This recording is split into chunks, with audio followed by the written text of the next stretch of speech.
दोस्तों आज हम आपको बताएंगे कि टीपी लिंक का जो लोड बैलेंसर राउटर होता है उसकी सेटिंग कैसे करेंगे। तो सबसे पहले आपको लोड बैलेंसर के लाइन पोर्ट से आपको आपका कंप्यूटर कनेक्ट कर लेना है और हमने यहाँ पर कनेक्ट कर लिया है। तो दोस्तों इसको हमें करना है रीसेट। तो ये देखिए रीसेट है, तो इससे हम इसको रीसेट करेंगे।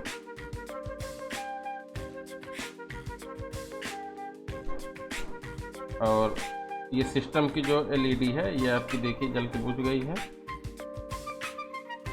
तो उसको हमने कर दिया।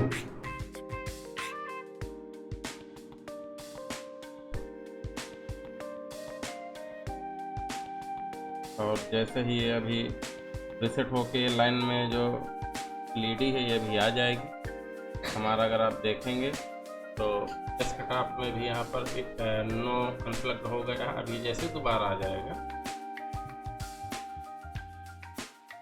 देखिए यहाँ पर लाइन में एलईडी लाइट नहीं आई, अभी सिस्टम इसका रीसेट हो रहा है।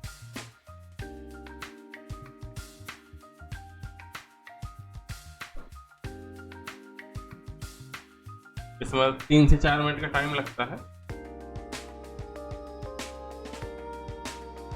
हमें इंतज़ार करना होगा। देखिए दोस्तों अब ये डिवाइस यहाँ पर आ गई है, ठीक है। तो यहाँ पर सबसे पहले इसके गेटवे देख लेते हैं क्या है। तो ये देखिए इसका गेटवे है 0.1 और हम इसी गेटवे से ही इसको हम एक्सेस करेंगे। तो अब हम आते हैं ब्राउज़र पर और यहाँ पर गेटवे की आईपी डालेंगे। दोस्तों जैसे ही हमने आईपी डाला है तो इसका ये क्योंकि फर्स्ट टाइम है तो इसका पूरा सेटअप खुल गया है। तो इसको हम एक बार कॉन्फ़िगर के ले रहे हैं। तो ये कह रहा है कि पासवर्ड आप सेम नहीं डाल सकते, तो हम डाले दे रहे हैं admin@123। सेम यहाँ पर हमने इसको भी डालेंगे और यूजर नेम हमारा एडमिन है, कन्फर्म। अब ये सेव्ड हो गया। अब ये दोबारा लॉगिन मांगेगा तो हमें उसी यूजर आईडी जो हमने बनाया है उसी का इस्तेमाल करते हुए इस डिवाइस को हम ओपन करेंगे।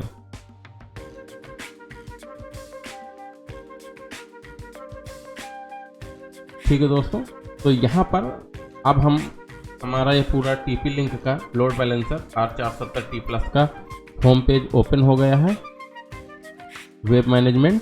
अब सबसे पहले अब आपको बताते हैं यहाँ पर जो सिस्टम स्टेटस है, यहाँ पर आपको पूरा स्टेटस मिलता है जिसमें आपका जो वैन के आपके अपलिंक पोर्ट है वो यहाँ पर उनकी आईपी, सीपीयू, मेमोरी यूजर, साथ ही फर्मवेयर कौन सा है, ठीक है। तो ये एज आपके लिए होता है कि देखने के लिए। अब हम आते हैं यहाँ पर एक ऑप्शन आपको मिलता है सिस्टम स्टेटस, ट्रैफिक स्टेटस।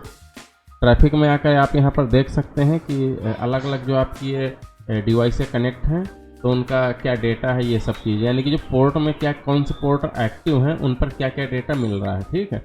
और यहीं पर आपको आईपी का भी मिलता है। तो अभी क्योंकि हमारी डिवाइस पूरी एकदम ज़ीरो है, ठीक है, एकदम शून्य से हम कर रहे हैं, यहाँ पर हमें ज़्यादा ऑप्शन कुछ नहीं मिलेगा। तो हमें सबसे पहला जो हमारा काम है, सबसे पहले हमने अपना यूजर बनाया है। अब हमारा दूसरा काम है नेटवर्क के लिए। तो नेटवर्क के लिए सबसे पहले हमें इस डिवाइस में अपना इंटरनेट देना है। तो अब बात की इंटरनेट देने के लिए आप जाएंगे वैन में। अब यहाँ पर आप सबसे ज़रूरी चीज़ दोस्तों, इसको सही से ध्यान से देखिएगा, ये यहाँ पर ये पूछ रहा है कि आपके पास कितने वैन हैं। अगर आपके पास एक वैन है तो एक में टिक कर देंगे, सिर्फ एक वैन देखिए है और ये आपका रेड हो गया। आपके पास अगर 2 वैन है तो आप 2 वैन बना सकते हैं, 3 वैन बना सकते हैं या फिर 4 वैन बना सकते हैं दोस्तों। यानी कि 4 वैन का मतलब 4 इंटरनेट इनपुट करके एक ये जो लाइन आपका पोर्ट है इससे आउट ले सकते हैं, या फिर आप 3 वैन आप इनपुट करा के 2 लाइन से आउट ले सकते हैं। इसी प्रकार आप जितनी आपकी ज़रूरत है, यानी कि इस डिवाइस में मैक्सिमम 4 इंटरनेट दे के आप एक आउट ले सकते हैं, या फिर आप एक इंटरनेट इन करके 4 आउट ले लीजिए। ये आपके ऊपर डिपेंड करता है। अगर आप होम यूजर हैं या स्मॉल आपकी बिजनेस है तो आप अपने हिसाब से इसको सेट कर सकते हैं। तो हम यहाँ पर सेट करेंगे 2 वैन, क्योंकि अधिकतर जो हमारे यहाँ का जो एरिया है, घर हो या ऑफिस हो, तो अधिकतर हम 2 नेट ही हमारे पास होते हैं। अगर आपके पास 3 है तो आप 3 भी कर सकते हैं। तो हमने यहाँ पर हम आपको बताएंगे 2 इंटरनेट इनपुट करने की सेटिंग। ऐसे आप 3 या 4 सभी कर सकते हैं। तो हमने यहाँ पर सिलेक्ट किया है कि हमारे पास 2 WAN है और हम उनको कर दिया है सेव 2 WAN करने के बाद, ठीक है। अब जब WAN 1 और WAN 2 में आते तो यहाँ पर आपको 2 टाइप मिलते हैं, ठीक है। अब आते हैं WAN 1 में, ठीक है दोस्तों। सबसे पहले हमने क्या किया कि 2 हमने पोर्ट ले लिए जिसमें हमें इन करना है। अब आना है WAN 1 में। जब WAN 1 में आएंगे तो ये यहाँ पर ये पूछ रहा है दोस्तों कि आपका जो WAN 1 में इंटरनेट है वो डायनेमिक है कि स्टैटिक है कि PPOE है, यानी कि आपने जो आपके ISP से इंटरनेट लिया होगा ना दोस्तों, तो आपको डायनेमिक आ रहा है कि PPOE में आ रहा है। अधिकतर 2 ही होता है, ठीक है। तो अगर आप इसमें इंटरनेट पहला इंटरनेट इन करेंगे तो वो हमेशा आपका PPOE होगा, ठीक है दोस्तों। अगर आपका डायनेमिक है तो आप यहाँ पर डायनेमिक करिएगा। जब PPOE करने के बाद यहाँ पर पूछेगा यूजर नेम, तो आपको यूजर नेम जो भी है डाल देना है। फिलहाल मैं ऐसे एज एग्जाम्पल आपको डाले दे रहा हूँ, ठीक है। ये हमारा यूजर नेम हो गया। पासवर्ड जो आपको मिला हो वो आपको डाल देना है। अब यहाँ पर है कि कनेक्शन मेथड, कनेक्शन ऑटोमेटिक है कि मैनुअली के टाइम है। दोस्तों ये बहुत ही जरूरी चीज होती है। अब इसको बताते हैं। कनेक्शन मेथड ऑटोमेटिकली में क्या होगी कि ऑटोमेटिक आपका पहला WAN से चलेगा, मैनुअली में आपको इसको कनेक्ट कराना पड़ेगा, ठीक है। और टाइम बेस में आप एक टाइम दे सकते हैं कि मान के चलिए कि सुबह 10 से शाम के 5 बजे तक WAN 1 से चले और उसके बाद WAN 2 से चले, आप ऐसा भी कर सकते हैं, ठीक है। तो यहाँ पर हम अभी ऑटोमेटिक ही रहेगा हमारा। यहाँ पर आप जो आपकी बैंडविड्थ आपको यानी अपलोड और डाउनलोड जो आपको देना है वो आप यहाँ पर kbps में आप इंटर कर सकते हैं, ठीक है। M2 या बाय डिफ़ॉल्ट रहने दीजिएगा। अगर आपके ISP सर्विस नेम प्रोवाइड कर, सर्विस नेम आपको देना है। और ये सब चीज़ें भरने के बाद अगर VLAN है तो VLAN आप दे दीजिए और इसको करना है सेव। तो ये हमने कर दिया सेव। अभी प्रोसेस चल रहा है, ठीक है दोस्तों। ये अब सेव हो गया। अब आते हैं WAN 2 में। हाँ दोस्तों एक चीज़ और बता दूं आपको, जैसे कनेक्शन आपका एक्टिव होगा तो यहाँ पर ये आ जाएगा। अभी मैं आपको वो भी दिखाऊंगा, ठीक है। तो अब आते हैं WAN 2 में। WAN 2 में सेम चीज़ वही कि आपको डायनेमिक है कि स्टैटिक है, तो इसमें हम करते हैं डायनेमिक, ठीक है।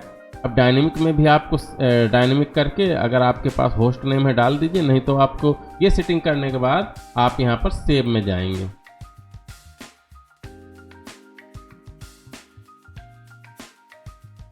अब दोस्तों यहाँ पर आप बात समझिएगा कि आपने यहाँ पर जैसे ही आपने डायनेमिक कर दिया है, सेव कर दिया है, तो यहाँ पर भी कनेक्टिंग आ रहा है, क्योंकि हमने अभी अपने इस लोड बैलेंसर में कोई भी इंटरनेट का इनपुट नहीं दिया, ठीक है। तो अब हम यहाँ पर आपको WAN 2 में डायनेमिक, क्योंकि हमारे पास घर में राउटर लगा, उस राउटर से आपको दिखाना है मुझे, तो वहाँ पर डायनेमिक में इसमें करके दूंगा, वो भी WAN 2 में, ठीक है। तो अब आते हैं हम इंटरनेट कनेक्ट करने में। तो मैं केबल लगा दे रहा हूँ।